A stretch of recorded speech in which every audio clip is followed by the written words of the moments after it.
حضرت عائشہ صدیقہ رضی اللہ تعالیٰ عنہ نا بطور ناز کے فرمایا کرتی تھیں، کہتی تھی 10 خوبیاں لوگوں مجھے وہ ملی ہیں جو میرے علاوہ کسی حضور کی زوجہ کو نہیں ملی۔ اماں جی وہ کون سی؟ تو فرمانے لگی میرے علاوہ حضور نے کسی کنواری عورت سے نکاح نہیں کیا۔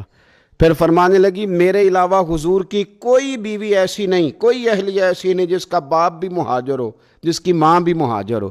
اور پھر فرمانے لگی لوگو اللہ تبارک و تعالیٰ کا کرم دیکھو، رب کریم نے میری برات اور میری پاک دامنی کا اعلان عرش سے جاری فرمایا ہے۔ عرش سے حضرت عائشہ صدیقہ کے بارے میں 18 آیتیں سورہ نور کی نازل ہوئی۔ پھر سیدہ عائشہ صدیقہ رضی اللہ تعالیٰ عنہ فرمانے لگی میں ہی وہ خاتون ہوں کہ نکاح سے پہلی ریشمی کپڑے میں لپیٹ کے حضرت جبریل میری صورت لا کے حضور کو دکھایا کرتے۔ پھر فرمانے لگی میں ہی وہ حضور کی اہلیہ ہوں کہ جس برتن سے حضور غسل کرتے تھے مجھے بھی اسی سے غسل کرنے کا شرف حاصل ہو جاتا تھا۔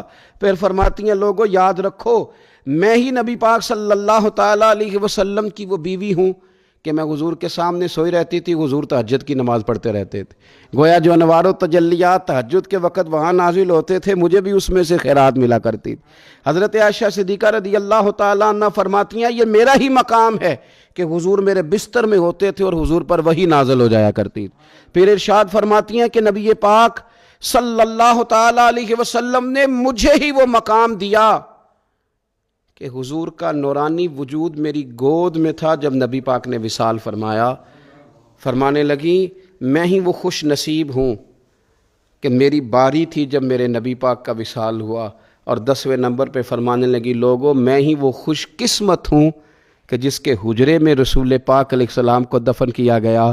قیامت تک جس پر لوگ سلام بھیجیں گے جسے گنبد خضرا کہا جاتا ہے، یہ وہی مقام ہے جو حجرہ عائشہ صدیقہ کہلایا کرتا تھا۔ اللہ تو سیدہ عائشہ صدیقہ کے صدقے ماؤں پہ فضل فرما، بہنوں کے نصیبے اچھے فرما، اور بیٹیوں کو برکتیں عطا فرما۔